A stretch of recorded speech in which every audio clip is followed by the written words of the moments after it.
So our bears go through torpor. It's very, very similar to hibernation, but it's just not quite as intense.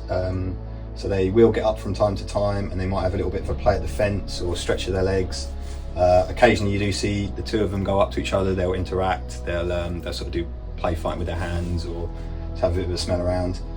They do get up sort of every once in a while, maybe every once a week or something like that. They'll get up and they'll have a bit of grass. They'll have some cabbage, some kale, sort of leafy greens, not the most tasty of things.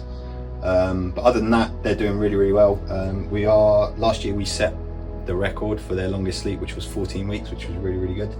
This year we're on course to break that, which is amazing.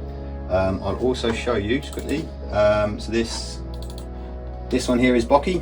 So obviously you think a lot of people out there are probably really, really interested in how Bocky's doing. So sorry, it's a little bit hard to see, but this is Bocky here at the back. He's just curled up, so he's got his own little cubbing den at the back there. Today actually marks 40 days that Bocky has been in torpor. So obviously he went through having brain surgery, first brown bear ever to have brain surgery. It was a massive operation.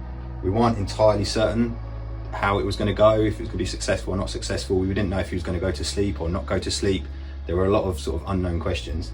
Went in to have a bit of a closer look at him recently with a red light, so we didn't really disturb him. It looks like he's doing absolutely brilliantly. 40 days of sleep is amazing. Like for his first ever torpor, not even certain that he would get that much completely healthy and completely unaffected as a normal year. So yeah, he's just doing absolutely brilliantly at the moment. We can see no signs of any seizing or any sort of, you know, poor or unhealthy behaviours or anything like that from him. It just looks like he's in a really heavy trance sleep. He looks like he's doing really well and really happy. So everything's going really well at the moment. So the way torpor works is different for every bear. So when they go into torpor or when they come out of torpor, it kind of depends on the entire year. So obviously where you are, what your climate is, what the weather's like, how much food you've had to eat. There's so many different factors that go into it that determine it.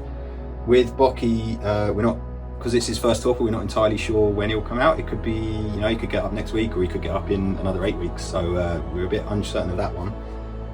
Fluff and Scruff, probably we'd expect them to be up around mid-February if everything goes to plan, so similar to other years. I think mid-February is probably quite a good guess, but you never know for certain.